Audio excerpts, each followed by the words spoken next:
Bene, buongiorno a tutti. Cominciamo questa fine mattinata che ha come programma l'assegnazione del premio giornalistico Istituto Veneto per Venezia.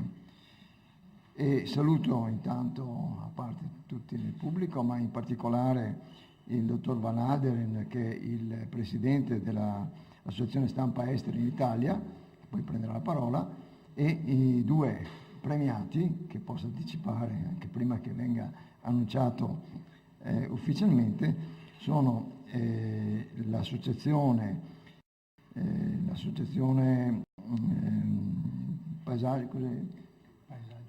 Paesaggio Chiama e la signora Anna Sommers Cox, che poi parleranno, insomma, il professor Ciacci, Leonardo Ciacci, la presidente dell'associazione, parlerà poi successivamente. Devo dire sono due parole riguardo al premio. Il premio è stato istituito nel 2008 con l'idea di dare importanza, visibile importanza, al giornalismo. Ti sembra strano perché in realtà insomma, i giornali ci sono dappertutto, c'è il giornalismo televisivo, il giornalismo in carta, su internet, eccetera. Però richiamare sul significato della funzione del giornalista. Il giornalismo è certamente uno dei contributi importanti alla cultura contemporanea, non c'è dubbio su questo. E certamente il buon giornalismo, che è il giornalismo di inchiesta, il giornalismo di denuncia, il giornalismo di analisi, è importante non soltanto perché mette il pubblico di fronte a dei fatti, ma perché lo fa in modo argomentato. Questa è una cosa che distingue il giornalismo, quello della carta o televisivo, quando è il buon giornalismo, rispetto viceversa all'andazzo purtroppo ormai continuo e diffuso e pervasivo degli slogan, della comunicazione brevissima, della comunicazione in cui non c'è spazio per la riflessione.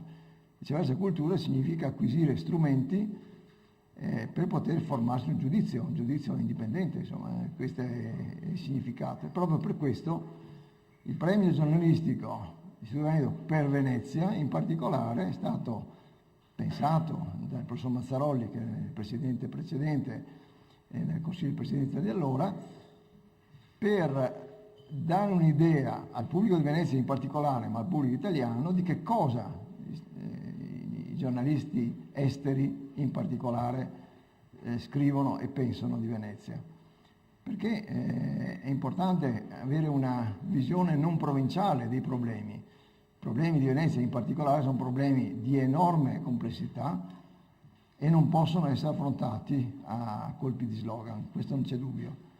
E per decifrare la complessità e per provare a pensare a dei rimedi o degli approcci a questa complessità è necessario avere opinioni diverse, opinioni molto indipendenti, insomma, questo è un dato di fatto. Negli ultimi anni abbiamo deciso di ampliare il ventaglio, diciamo, dei partecipanti anche a dei video. E l'anno scorso chi è stato qui ha visto due bei video francesi.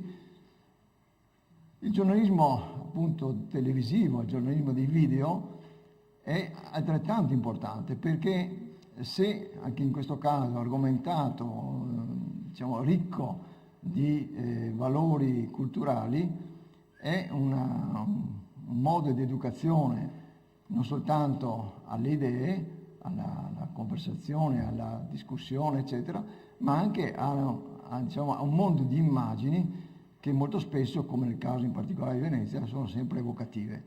E vedrete oggi, per esempio, questo video che è stato premiato, che è di grande qualità, come potrete voi stessi giudicare. Non mi dilungo nei preamboli e do la parola al dottor Van Aderen, che adesso parlerà, e vi ringrazio ancora per essere presenti.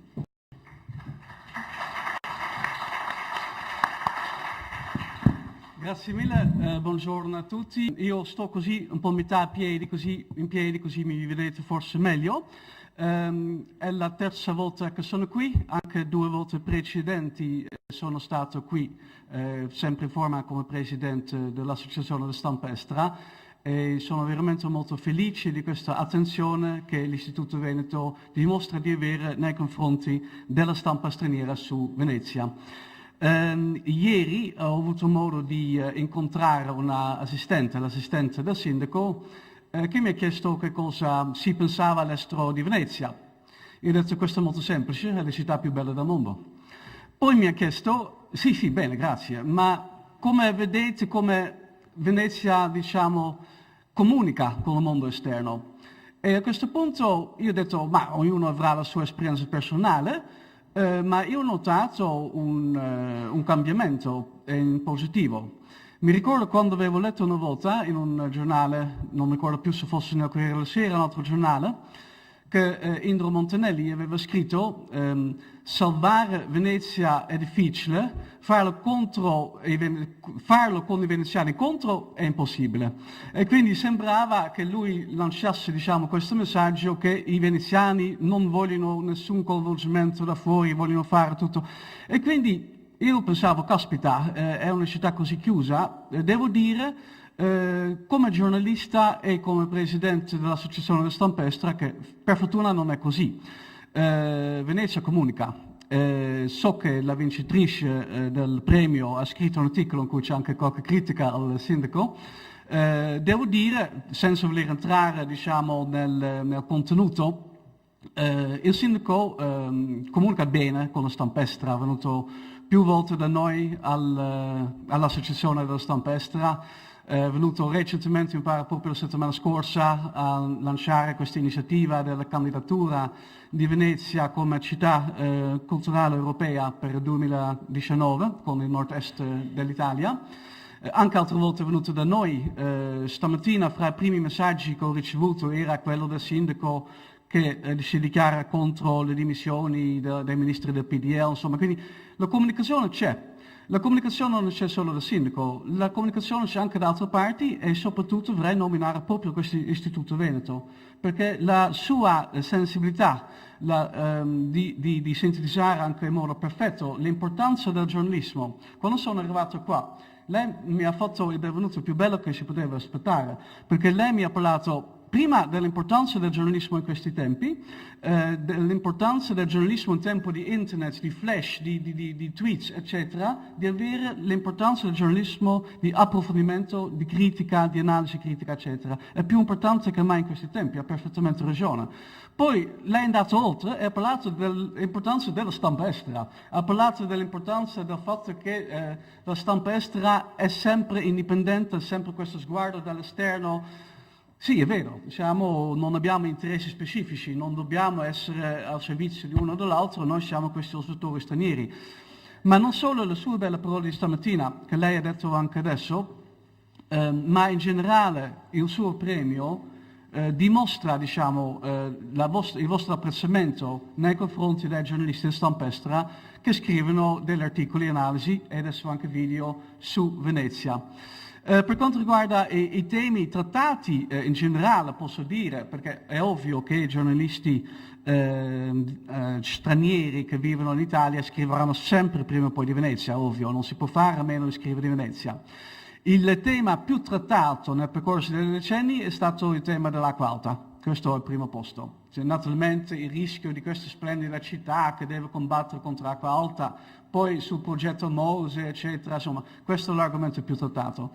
Un argomento anche molto trattato è la questione del turismo di massa, la difficoltà di affrontare, diciamo, che ci sono anche troppi turisti, sempre anche molto concentrati, perché vanno sempre in Rialto, Piazza San Marco, Tordano, insomma, come si può affrontare questo flusso, e questo è legato il fatto che gli abitanti, diciamo gli autoctoni di Venezia, se ne vanno. Conosciamo tutti questa piazza, mi pare che si chiama Campo San Bartolomeo, vicino a Rialto, con la statua di Goldoni, dove c'è questa farmacia che dimostra su questa tabella come gli abitanti di Venezia sono sempre diminuiti nel percorso dei decenni in modo spaventoso. Ho fatto anche una volta una battuta quando andavo verso Venezia in treno, che c'erano turisti intorno a me, e ho detto loro: se voi volete vedere i veri veneziani dovete scendere qui a Mestre, perché i veneziani ormai sono tutti qui. Insomma. Questo è un tema trattato, la questione so che l'istituto è molto interessato anche in questo tema, perché mi ricordo anche in altri anni che è stato anche un premio su una persona che scriveva sulle difficoltà delle persone di vivere qui. A volte si dice come un tipo di slogan si rischia di diventare Disneyland, ma vorrei evitare il slogan perché giustamente lei ha detto che questo rischia di essere giornalismo superficiale. L'argomento più trattato su Venezia negli ultimi tempi è sicuramente quello della nave da crociera.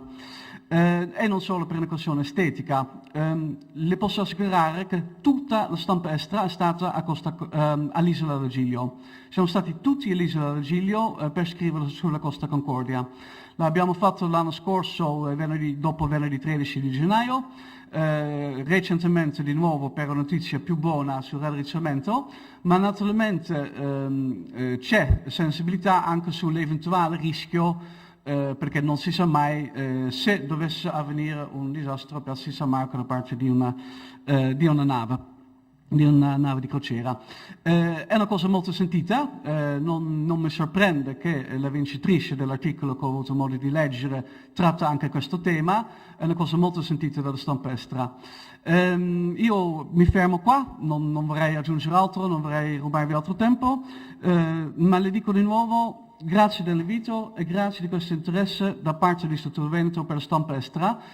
Questo è veramente perché noi della stampa estera non possiamo neanche fare a meno della vostra attenzione, quindi in questo senso è anche un interesse reciproco, quindi grazie a tutti e grazie di avermi ascoltato. Grazie.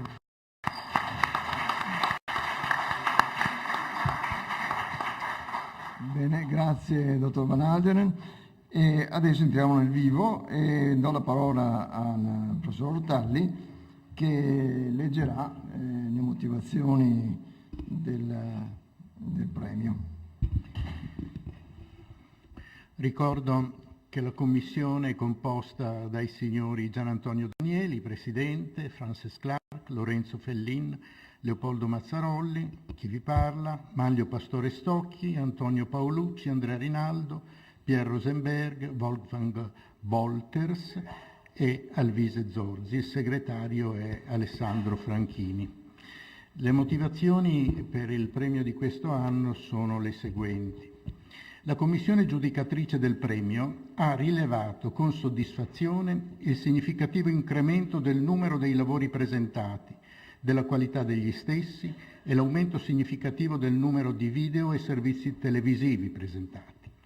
Secondo quanto esplicitato nel bando, il premio deve essere attribuito ad un lavoro nel quale sia notevole l'acutezza dell'analisi della realtà veneziana colta nei suoi vari aspetti, sociali, economici, naturalistici o artistici.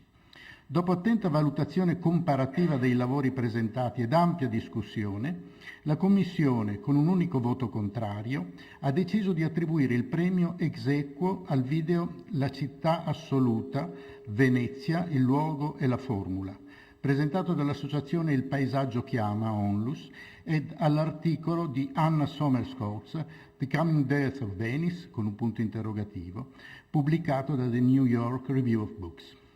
Il video La città assoluta, Venezia, il luogo e la formula potrebbe essere assimilato ad un ottimo articolo di terza pagina di un quotidiano autorevole.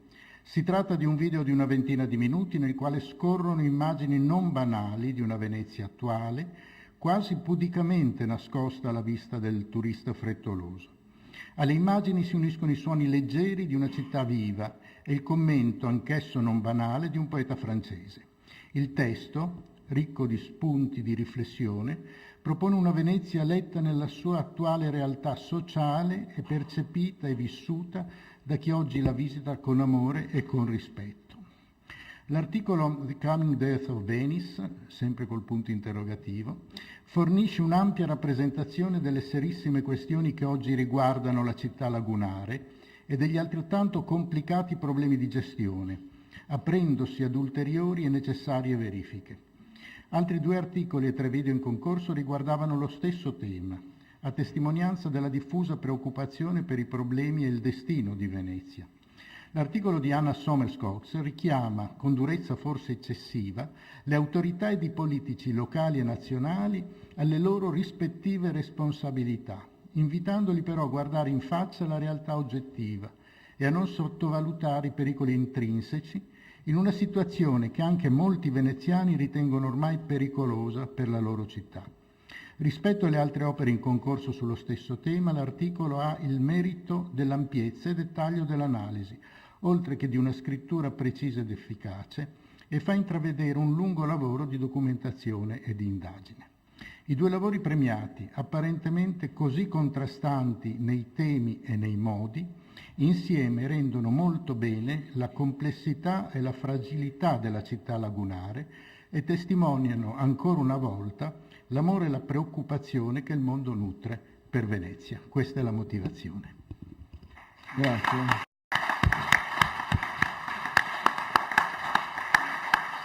Allora, aggiungo alcune brevi informazioni sui premiati. Allora, il Paesaggio Chiama, questa associazione che ha prodotto il video, è un'associazione non profit che ha per fine di promuovere la cultura del paesaggio, intesa in primo luogo come educazione nel saperlo vedere, nel saperne percepire e interpretare le caratteristiche identitarie, contribuendo allo sviluppo nella comunità di un atteggiamento informato, consapevole e partecipativo, e in secondo luogo come stimolo a prendere coscienza dell'importanza che esso ha per la qualità del nostro ambiente di vita. Enzo De Amicis, che è chi ha curato il video, è architetto, documentarista e autore di numerose serie televisive prodotte per la RAI sui temi relativi al giardino e al paesaggio. Nel 2009 è stato vincitore di un premio speciale della giuria al Festival Internazionale su Cinema, Ambiente e Paesaggio, e è presidente dell'associazione Onlus Il Paesaggio Chiama. Oggi non è qui presente, ma c'è il professor Leonardo Ciacci che poi prenderà la parola. Per quanto riguarda invece Anna Sommerskogs, è una giornalista, redattrice e editrice molto famosa, ha un curriculum molto lungo e molto prestigioso. Dico soltanto che dal 1999 al 2012 è stata presidente di Venice Imperial Fund, che si occupa del restauro di monumenti e opere d'arte a Venezia, che attualmente ricopre la posizione di Governor presso il Courtauld Institute ed è una degli amministratori fiduciari della Gilbert Collection, nonché membro del comitato consultivo della Sotheby Institute. Nel 2004 ha ricevuto l'onorificenza commendatore della Stella di Solidarietà in Italia. Nel 2006 è stata vincitrice della sezione Arti e Media della 16ª European Women Achievement Awards. Nel 2011 vincitrice della Advocate Award assegnata all'Istituto Nazionale per la Conservazione e nel 2011 ha ricevuto l'onorificenza di Officers of the Order del British Empire per i servizi resi a favore dell'arte. Quindi un applauso ai vincitori. Bene, allora adesso prima di andare avanti io consegno un piccolo ricordo.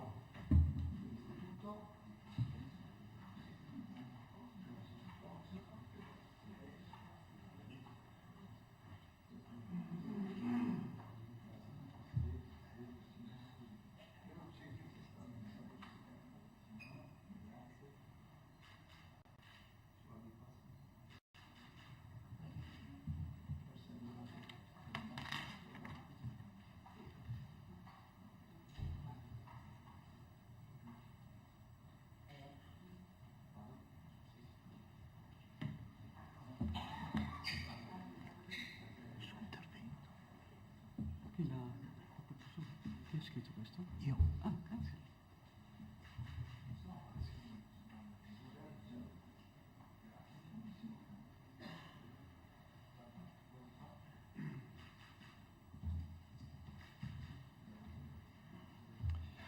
Bene, allora adesso facciamo partire il filmato e poi daremo la parola. Prego.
e d'un tratto ebbe davanti agli occhi la meta, sorprendente e nel medesimo tempo attesa, l'incomparabile, il dissimile favoloso, Venezia.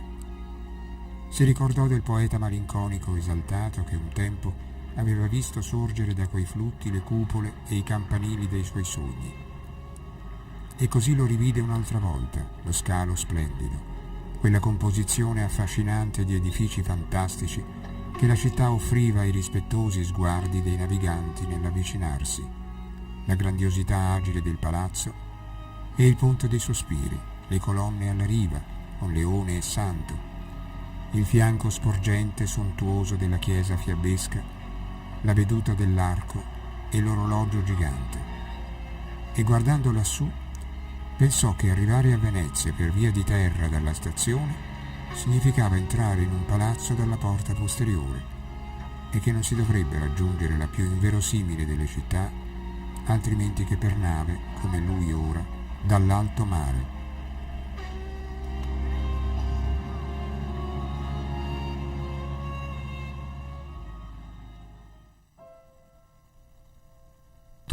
Troppo poco. Ecco ciò che Venezia potrebbe dire di tutto quello che è stato scritto, mostrato, sognato e immaginato a suo riguardo, prima di proseguire il suo corso invece di affondare nei flutti, come ci predicono periodicamente con un'inquietudine che somiglia a un desiderio di vendetta. Quanto a pensare la realtà e la profondità di questo luogo magico, questo no, è troppo difficile. Uno scrittore francese, Proust, prima di tutti ha saputo farlo ed ha compreso che qui si trova la risposta, il polo, il messaggio nascosto, il tempo ritrovato.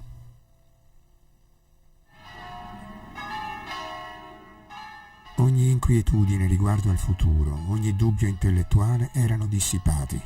Quelli che mi tormentavano un attimo prima erano spariti come per incanto.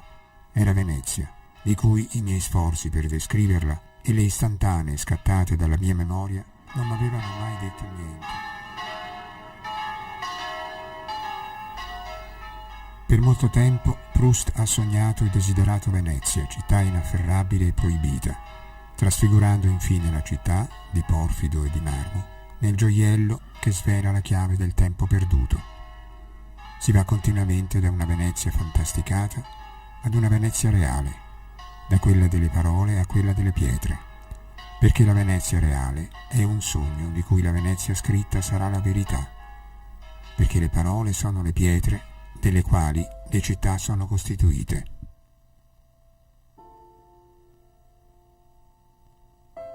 La mia gondola seguiva i piccoli canali di questa città orientale. Come condotto nei meandri dalla mano misteriosa di un genio, essi sembravano, man mano che avanzavo, aprirmi un percorso nel cuore di un quartiere che essi dividevano, divaricando appena con un piccolo solco arbitrariamente tracciato le alte case dalle piccole finestre moresche. E come se la guida magica avesse tenuto una candela fra le dita e mi avesse fatto luce al passaggio, essi facevano brillare davanti a loro un raggio di sole, a cui aprivano la strada. Si sentiva che fra le povere dimore che il canale veniva di separare e che avrebbero senza questo formato un tutto compatto, nessun posto era stato riservato. Cosicché il campanile della chiesa o le terrazze dei giardini pensili che sormontavano a picco il Rio, come in una città inondata. Avions-nous à la fin rencontré l'objet de notre quête? Il faut croire que nous l'avions au moins fugitivement aperçu. Parce qu'il est en tout cas flagrant qu'à partir de là, nous nous sommes trouvés en état de comprendre la vie fausse à la lumière de la vraie, et possesseurs d'un bien étrange pouvoir de séduction, car personne ne nous a depuis lors approchés sans vouloir nous suivre.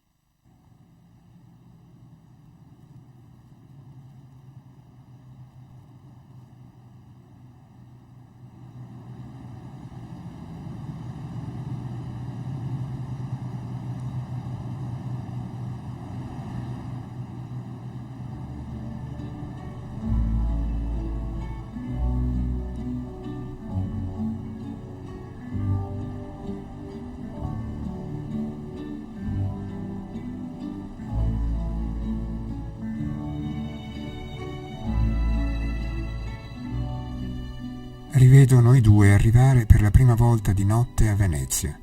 Abbiamo preso un vaporetto, il tempo era molto bello, era piena estate. Il vaporetto si fermava ad ogni stazione nell'oscurità ed eccoci tutto a un tratto in piazza San Marco. In piedi, sotto i portici, guardando la basilica appena illuminata, lascio cadere la mia borsa da viaggio, o piuttosto mi cade dalla mano, tanto sono pietrificato e catturato. So, immediatamente, che passerò la vita a tentare di coincidere con questo spazio aperto là davanti a me. Sì, era proprio là che c'erano il luogo e la formula per lasciar dispiegarsi ed accogliere un qualcosa di essenziale, per vivere in disparte e fare l'esperienza del tempo allo stato puro, l'esperienza dell'esserci. Evidenza intima, infanzia e ricomposizione della vista. Se non si è compreso qualcosa nel tessuto della propria esistenza, Venezia è l'ultima occasione per afferrarlo e capirlo.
Vivevamo dunque a Venezia, lei ed io, in disparte.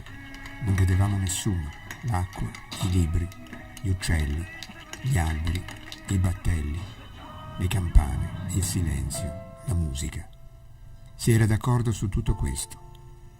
Stavamo molto in silenzio, prova che ci si capiva. Non succedeva che ciò che succedeva nel momento in cui succedeva. La mattina mi mettevo come sempre al lavoro. Lei voleva conoscere la città, partiva all'avventura, sola, le piaceva perdersi. Io la seguivo col pensiero sulle piazze o nelle stradine, sui ponti o sul bordo dell'acqua. Il cliché è giusto. La città ideale è stata concepita e costruita almeno una volta. Come assicurare una dittatura dello spirito in una repubblica dei corpi?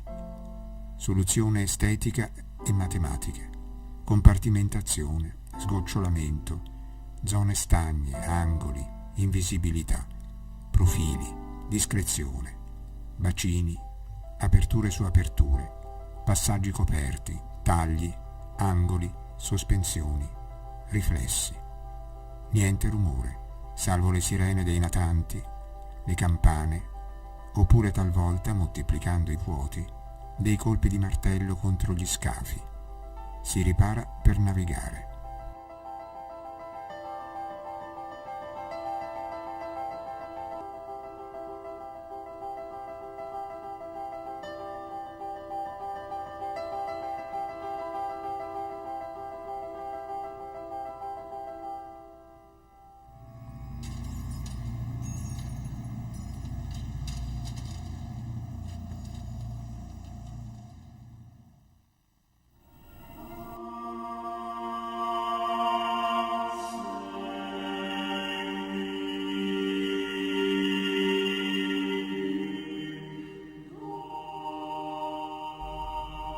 La luce dell'esterno, scendo, esco, è ancora una volta il paradiso leggero di Venezia, bianco e blu, e grigio, rosso e bianco, e l'aria che non cessa di entrare e uscire dall'acqua, e di riuscire di nuovo più ampia, più libera. Venezia è una benedizione quasi fisiologica. È il crepuscolo di velluto abituale. Le rondini gridano ancora, si sentono i merli e gli usignoli. L'odore dolciastro delle acacie attraversa per zaffate il campo San Vio. L'acqua verso la salute è lapislazzuli, turchese, alga marina, opale. Tutto è felpato, soffocato, ombre, sciabordio delle onde. Ci si sposta nella traslazione dei riflessi.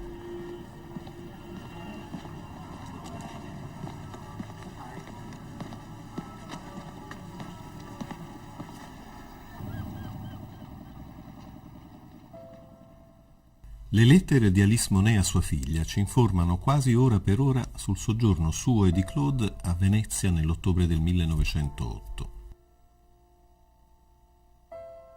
Vivo in un sogno, questo arrivo a Venezia così meravigliosa, la calma che vi conquista, questi palazzi ammirevoli, una vera favola. Troppo bello per essere dipinto, dice Monet. Spero che cambierà idea. Lui dice che è irrappresentabile e che nessuno ha mai dato l'idea di Venezia. I giorni scorrono sempre nel sogno e nel rapimento.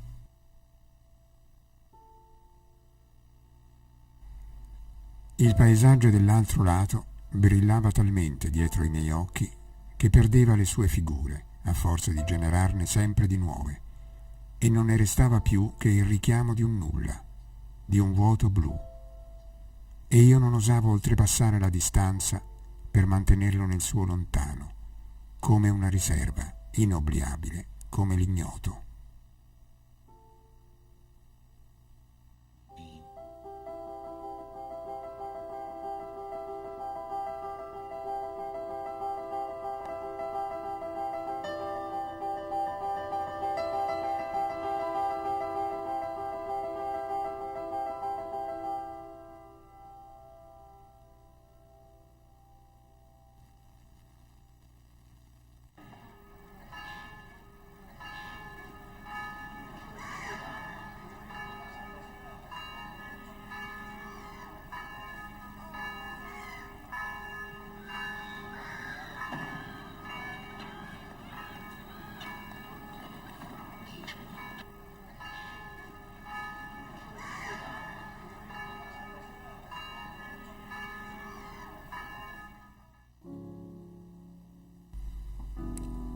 Le ultime tele di Turner danno a vedere di Venezia solo ciò che è inaccessibile allo sguardo, la sua atmosfera, una certa qualità dell'aria e della luce. Ciò che si esprime è allora una Stimmung, una tonalità o una colorazione affettiva che unisce l'io e il mondo in una sola materia emozione.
Le parole non sono in grado di rendere la realtà mobile di un paesaggio e l'esperienza che un individuo può averne in un dato momento.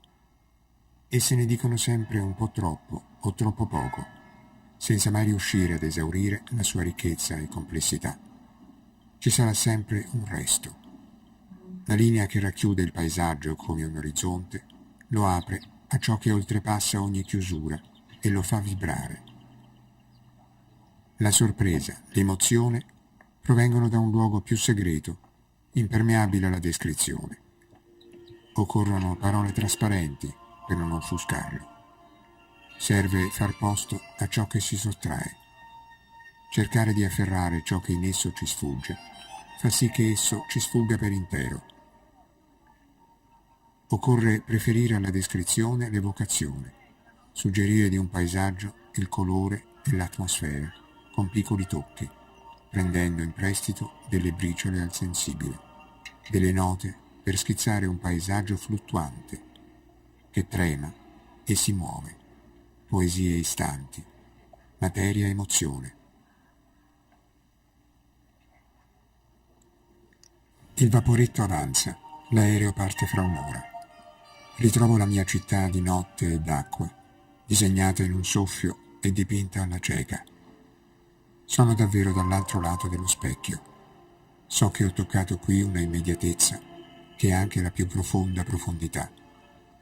Mi accontento di assistere alla nostra presenza e alla presenza di questa presenza, e così di seguito, come in una nuvola magnetizzata, trasparente, senza bordi.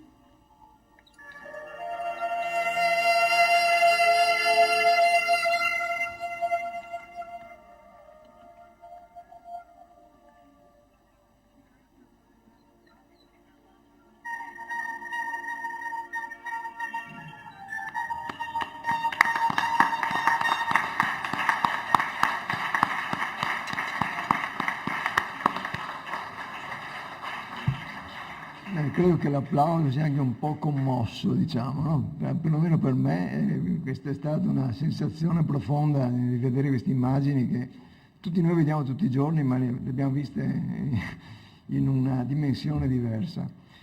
Do la parola adesso al professor Leonardo Ciacci, se vuole parlare, che appunto rappresenta l'associazione appunto, che ha prodotto questo bellissimo video. Sì, può parlare. Sono anch'io emozionato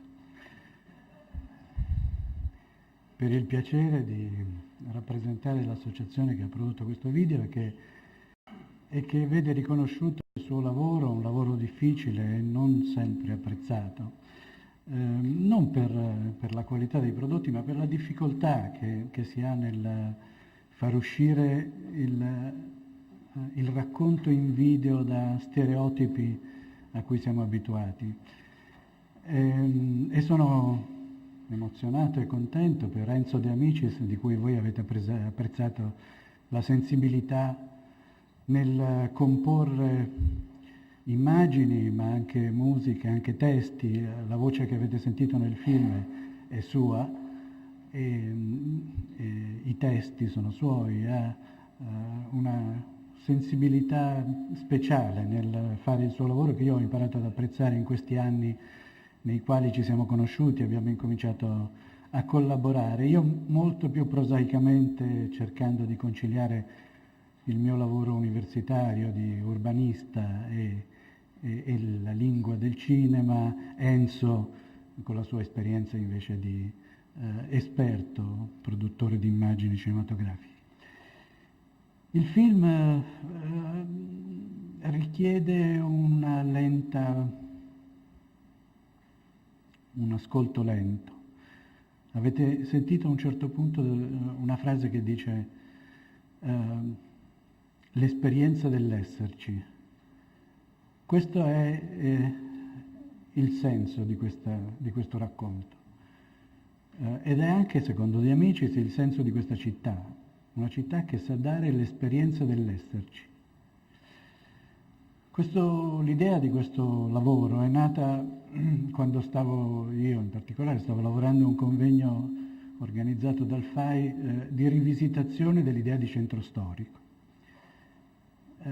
che ha in qualche modo segnato il passaggio tra la definizione di centro storico e la definizione di città storica.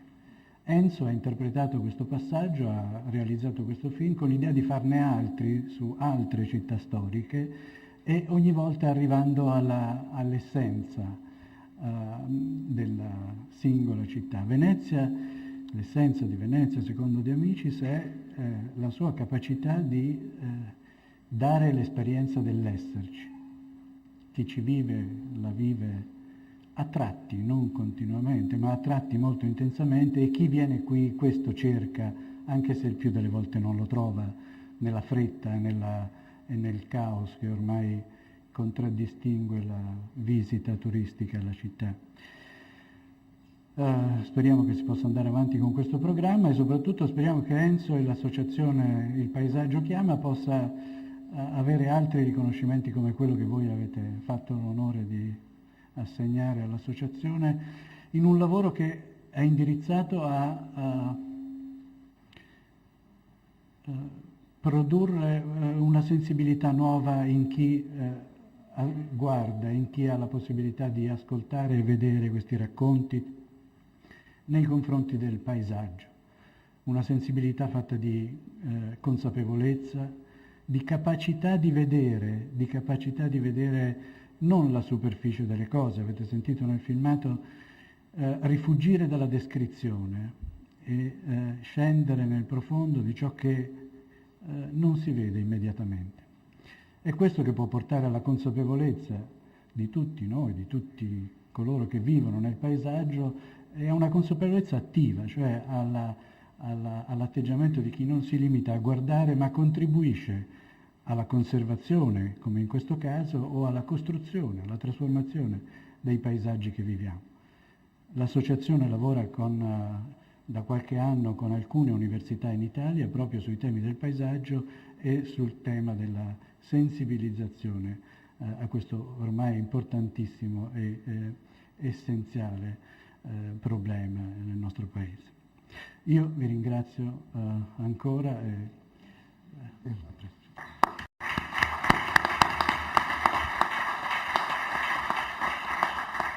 Molte grazie. Adesso la parola va alla signora Somers Cox. Spero di non dire una cosa che magari a lei dispiacerebbe, ma la dico lo stesso, che ha deciso di dare il suo premio, di devolvere il valore del premio a Venice Imperial, di cui è stata per tanti anni presidente. Io ringrazio a nome di Venezia anche di questo gesto, perché è veramente un gesto di grande sensibilità. Prego.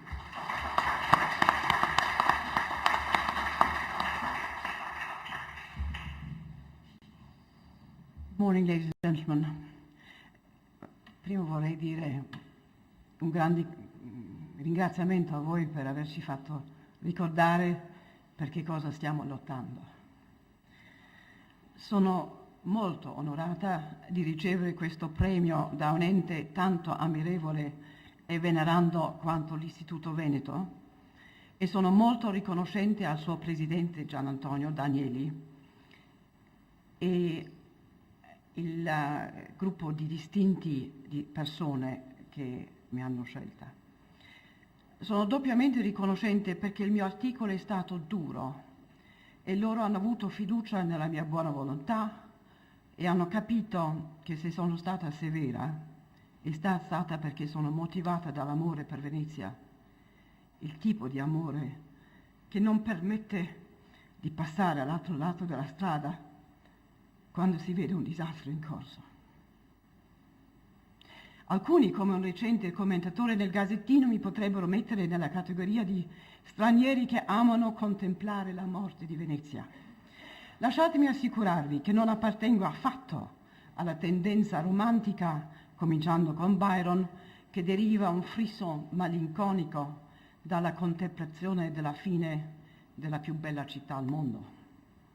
Al contrario, è proprio perché desidero con fervore che Venezia duri per sempre e che fiorisca, perché credo che in termini umani sia un modello che dovrebbe dare ispirazione ad urbanisti in tutto il mondo. Difatti ha ispirato Norman Foster nella sua città visionaria, purtroppo incompleta, di Masdar in Abu Dhabi. E perché credo che Venezia possa uscire dall'impasse in cui si trova, che ho scritto il mio articolo nel New York Review of Books, ripubblicato in versione più breve in La Repubblica, nell'Australian Financial Review e integralmente nel giornale dell'architettura che avete sulle vostre sedie. Sono venuta per la prima volta a Venezia quando avevo 7 anni, nel 1957, al palazzetto di mia nonna, scusami, sono commossa, vicino a San Trovato. Mi sono completamente innamorata della casa e della città fin dal primo momento. La casa era di mia famiglia dagli anni 30, a causa di un violoncello, lo Stradivari di mio nonno, che lui aveva portato con sé, dall'Inghilterra quando divenne console generale a Napoli dopo la Grande Guerra. Poi vennero i fascisti e quando lui andò in pensione gli dissero che non poteva portare lo strumento all'estero e così decise semplicemente di non lasciare mai l'Italia. Suonava ogni giorno e spesso con l'amante del poeta Ezra Pound, Olga Raj, che era violinista. Mio nonno giace adesso sull'isola di San Michele. Così capirete che Venezia è parte di me, come lo è di centinaia di forestieri in tutto il mondo, migliaia anzi. Passarono gli anni e gli studi di storia dell'arte, un lungo periodo come curatrice al Victorian Albert e poi da giornalista e poi divenni chairman del Venice Apparel Fund, uno dei comitati privati per Venezia, dal 99 al 2012. Quando cominciai in quell'incarico c'era il più amaro disaccordo a Venezia sulla necessità o meno di costruire delle barriere al punto che una pubblica discussione razionale della scienza era diventata impossibile. Così decidemmo di cercare di aiutare dando un foro dove i fatti potessero essere esaminati in modo distaccato ed apolitico. Abbiamo finanziato un progetto di 3 anni a Churchill College, Cambridge, con una controparte al Corina a Venezia, per raccogliere le vaste quantità di importanti ricerche che esistevano e per interrogare un'ampia gamma di scienziati. No. Nel 2002 questo culminò in una conferenza di 3 giorni a Cambridge, a cui vennero più di 100 scienziati da Venezia, Padova, il Regno Unito, i Paesi Bassi, San Pietroburgo, gli USA e altrove per scambiare e valutare le informazioni. Alla fine di 3 giorni, la conclusione dei presenti fu che le barriere mobili erano indispensabili, ma, e ritornerò a questo punto importante più avanti, che non erano una soluzione finale, ma che ci avrebbero dato il tempo per scoprire che cosa fare in reazione ai cambiamenti ambientali. Cambridge University Press ha poi pubblicato gli atti della conferenza dopo averli sottoposti a peer review, cioè l'approvazione di altri esperti indipendenti nel campo. E perché credo fermamente che il pubblico dovrebbe capire questa materia scientifica, con Alemandi e C di Torino abbiamo pubblicato un librino in edizione inglese e italiana che spiegava tutto in modo chiaro e leggibile. Abbiamo mandato copie a tutti i deputati italiani, a molti deputati europei e ai giornalisti inglesi ed europei specializzati in questioni ambientali. Passano 10 anni e stiamo ancora aspettando invano di sentire quale sarebbe il piano per la gestione lungo termine dell'aumento dei livelli dell'acqua, il dopo Mose per così dire. Invece ci fu l'episodio davvero vergognoso quando ciò che sarebbe stata un'importantissima conferenza internazionale su questo tema, organizzata per novembre 2011 dall'allora capo dell'ufficio a Venezia di UNESCO, Engelbert Ross, fu annullato appena 2 settimane prima. Il capo ufficio di UNESCO a Parigi, essendo stato messo sotto pressione da un politico nel governo di Berlusconi, che probabilmente vedeva in alcune delle presentazioni scientifiche una minaccia ad interessi veneziani. Nessuna ragione pubblica fu mai data per l'annullamento della conferenza. Adesso abbiamo il piano di gestione per Venezia, preparato dal Comune dopo 7 anni di lavoro. Non so come abbiano passato questo tempo, ma non può essere stato nello stesso mondo che noi altri occupiamo, perché non menziona che le navi da crociera sono un problema grave, che il numero dei turisti dovrà per forza essere limitato entro poco e che la città rischia di essere distrutta dall'aumento del livello delle acque. Quando feci notare queste lacune nel mio articolo, Sindaco Orsoni scrisse una lunga risposta in cui disse che nessuno di questi argomenti fosse il compito del piano di gestione, ma del piano di assetto del territorio, il PAT. Purtroppo lì si sbaglia. Il PAT è quello che dice il nome, è uno strumento di regolazione urbanistica che indica ciò che è possibile fare in ogni singola sua parte. Fissa cioè le destinazioni per ognuna di essa. Da qui a indicare come gestirle o realizzare gli eventuali obiettivi di piano è davvero un abisso. Ora, delle 3 lacune del piano sopra elencate, vorrei parlare oggi della questione del mare, perché è letteralmente una questione di vita o morte per la città.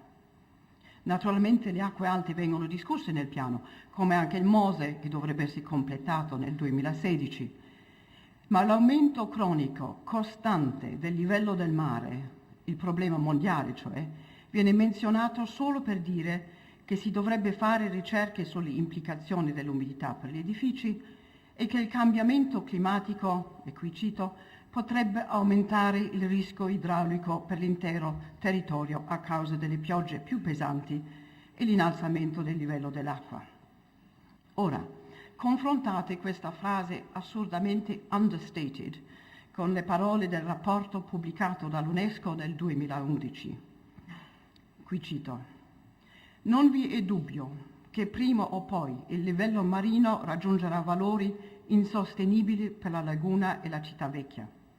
Nei prossimi decenni le barriere mobili potranno anche scongiurare le inondazioni, ma alla fine il mare raggiungerà un livello tale che neppure gli sbarramenti riusciranno a proteggere la città dall'acqua alta.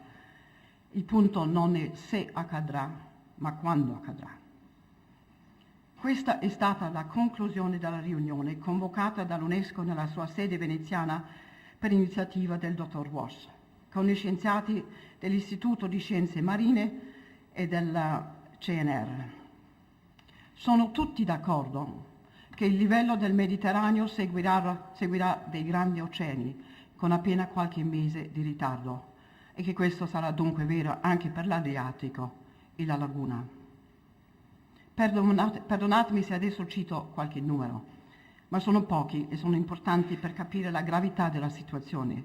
Il rapporto dice, cito: adesso il livello medio dell'acqua nella laguna ha quasi raggiunto i 30 centimetri sopra quello di riferimento che fu fissato nel 1897.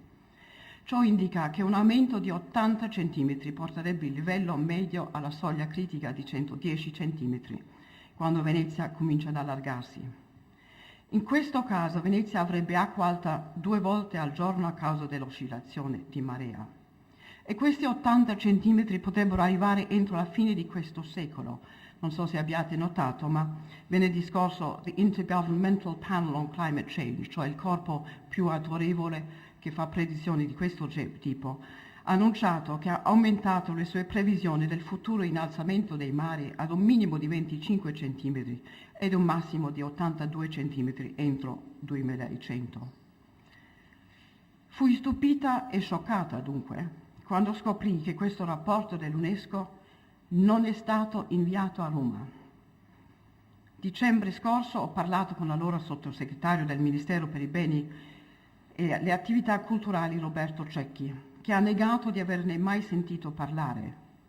In altre parole, il governo d'Italia non è mai stato informato formalmente che uno dei suoi beni e responsabilità più preziosi è gravemente a rischio.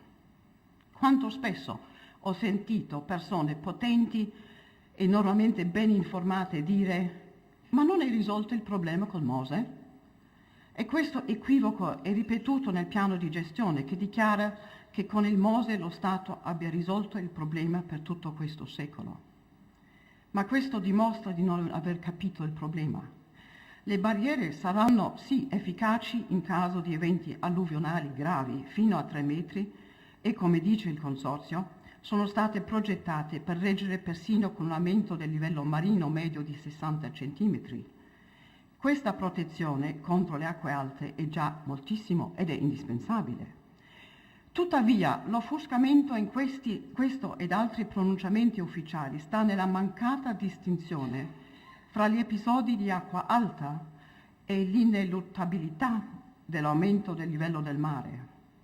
Quello che le barriere non possono fare è salvare la città dagli effetti di tale aumento, cioè la malattia cronica, contrapposti agli allagamenti che sono le fasi acute, della malattia, se non con la chiusura frequente e in ultima analisi permanente. E questo non si può effettuare e non si può effettuare un tale cambiamento drastico dell'ecologia della laguna senza prima rimuovere l'inquinamento industriale lì e nelle acque che provengono dal bacino idrografico di circa 2600 km2 o senza dotare la città di una rete fognaria, perché Venezia è medioevale anche in questo. E affinché ciò si verifichi serve un'immensa volontà politica, una stretta collaborazione fra diversi enti governativi, una pianificazione a lungo termine a partire da subito e finanziamenti costanti, tutti elementi attualmente inesistenti. Ma è possibile pianificare a lungo termine. Lo fanno gli olandesi e gli inglesi. Forse non sapete che Londra è protetta da barriere mobili che vengono chiuse sempre più spesso, perché senza di loro sarebbe già stata alluvionata la città. New York si è svegliata un po' tardi, ma dopo l'uragano Sandy si sta dando molto da fare in questo senso. Tutti loro stanno guardando verso l'anno 2100. Perché non Venezia? E nel frattempo sale il livello dell'acqua. Non ho bisogno di descrivere ad una stanza piena di veneziani che cosa significherà in termini di umidità per le loro case. Ma forse non sapete quello che mi ha detto Ettore Vio, il proto di San Marco. Nel nartice della basilica l'umidità è già arrivata a 6 metri e stanno degenerando le tessere dei mosaici millenari, capolavori di arte bizantina. Non vi è nessun prezioso monumento, né grande palazzo, né schiera di case di arsenalotti che non degraderà ad una velocità esponenzialmente sempre maggiore, perché l'acqua arriverà dappertutto sopra i basamenti di pietra che sono poco porosi e farà sgretolare le mura di mattoni. In tutta la storia della città l'acqua non è mai stata costantemente a questi livelli. Questa è una nuova, gravissima situazione. Di nuovo bisogna chiedersi che pianificazione esiste per affrontare questa realtà e come sarà finanziata la soluzione. Dopo l'annullamento della conferenza nel 2011, il Comune ha detto che sarebbe stata riconvocata entro qualche mese. Questo non è successo e faccio appello adesso che avvenga il più presto possibile, con il patrocinio dei livelli più alti del governo e forse anche con osservatori dalle commissioni dell'ambiente e della cultura dell'Unione Europea e dell'European Development Bank. Ed è indispensabile che questa conferenza riconvochi tutti gli scienziati che avrebbero parlato nel 2011 e che non siano censurate le voci che non hanno fatto comodo allora al Consorzio Venezia Nuovo, il cui materiale promozionale dimostra che è in gran parte responsabile per il mito che le barriere avranno risolto tutti i problemi ambientali di Venezia. E poi vi è la grande questione di come convertire un progetto in azione che sicuramente sarà difficile e costosa. Qui il piano di gestione del Comune è stato illuminante. Descrive in dettaglio come è strutturata la governance di Venezia e la laguna. E benché non lo dica esplicitamente, credo che ci abbia dato la chiave al perché tanto sembra andare storto nella città. In qualsiasi corpo politico bisogna avere una risposta alla domanda: chi comanda qui? Nel caso di Venezia bisogna purtroppo rispondere che non comanda nessuno. Il sindaco si chiama il primo cittadino di Venezia e sarebbe auspicabile che lo fosse, ma per nessuna colpa sua vi sono enormi settori di responsabilità su cui non ha nessun potere. E negli interstizi tra i vari poteri frammentati, interessi a brevissimo termine sono riusciti ad intrufolarsi in posizioni che non dovrebbero occupare.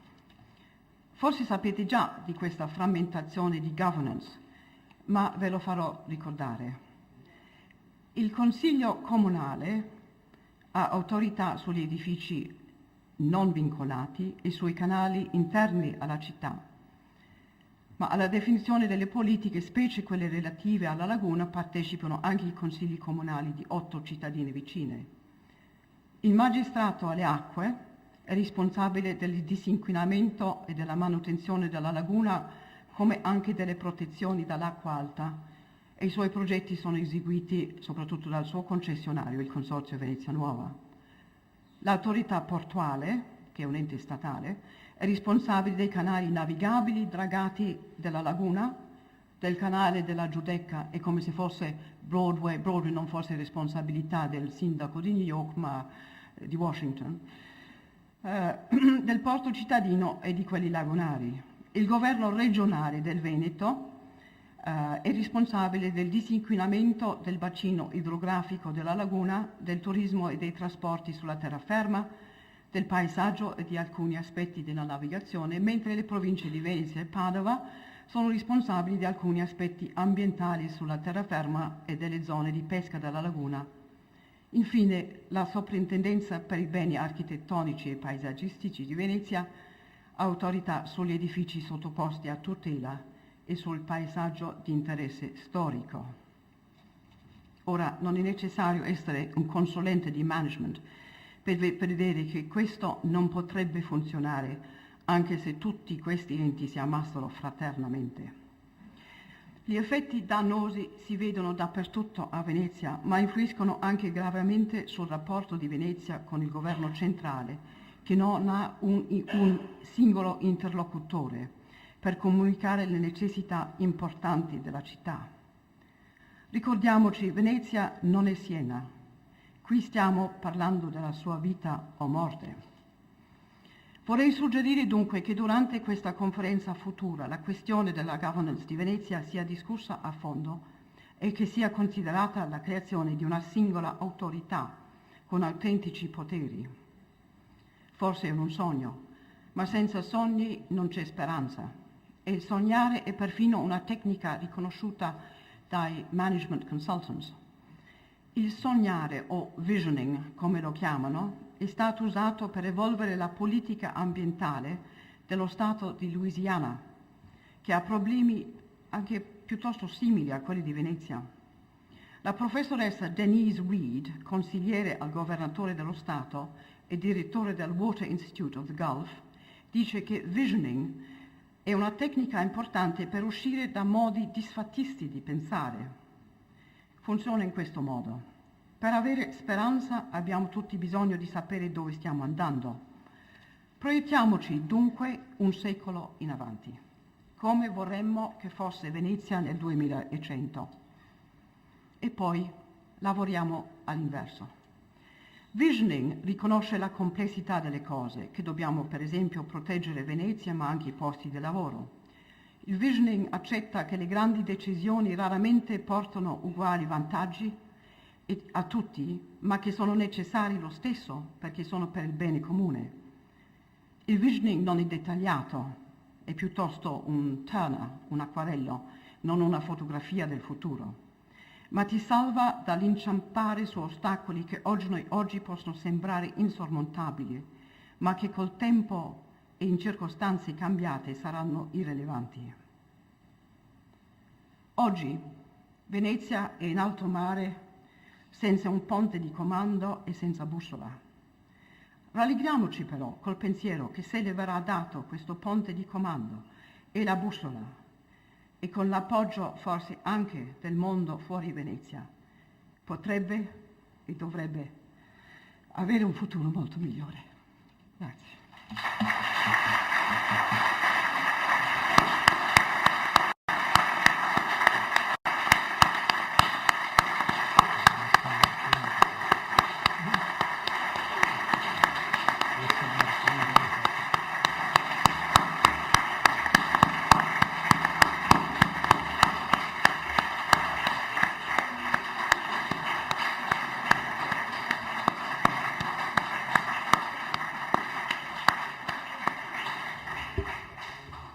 Grazie veramente di tutto cuore per questo appassionato, importante contributo alla discussione che ci deve essere. Io ricordo, qui c'è il dottor Ross, ricordo questa terribile situazione che lei ha citato, è un convegno ricco di preparazione analitica, e ricordo a chi le volesse che nel sito web di UNESCO Venice, se non fa UNESCO Venice Publications, trova i 4 rapporti che fortunatamente sono stati salvati, che nessuno probabilmente va a vedere, ma io li ho guardati anche ieri sera per sapere che erano ancora lì per poterlo dire questa mattina. Non sapevo del suo intervento, ma adesso questa è una cosa che io pensavo di darlo come notizia a qualche giornalista di questi studi fatti in passato e che non sono stati resi noti quasi a nessuno. Quindi, ripeto, questo che lei ha detto mi sembra molto importante, soprattutto con questo sguardo verso orizzonti lontani, ma anche vicini dal punto di vista delle preoccupazioni, perché questi stessi studi dicevano che il problema non sarà salvare Venezia, ma decidere se salvare Venezia o la laguna di Venezia, perché sono 2 cose diverse, sono una dentro l'altra, ma è un problema serissimo, perché quando il livello del mare fosse molto alto, l'acqua arriverebbe molto avanti in terraferma, quindi minacciando maestre, eccetera, cose molto gravi e di cui nessuno parla, perché stiamo andando dentro un treno lanciato a una certa velocità, ma verso non si sa dove, quindi senza guida, ecco, questo diceva lei giustamente. Quindi io credo che questo suo contributo che ha dato oggi chiarisca molto bene quello che è il suo pensiero, ma anche la sua preoccupazione, l'amore per Venezia, e forse i 2 premi che noi abbiamo dato ex aequo sono uno parte dell'altro, insomma, perché se voi avete visto quelle immagini non potete non aver percepito l'ansia e la disperazione qualche volta di vedere una città che sta andando male perché non si sa, ecco. E quindi credo che tutti e 2 questi premi si stringono la mano, e questo è anche un po' il significato di quello che noi abbiamo detto. Bene, io ringrazio tutti, chiudiamo qui e c'è un piccolo cocktail qui nella saletta vicino qui. Grazie a tutti ancora e complimenti ai vincitori.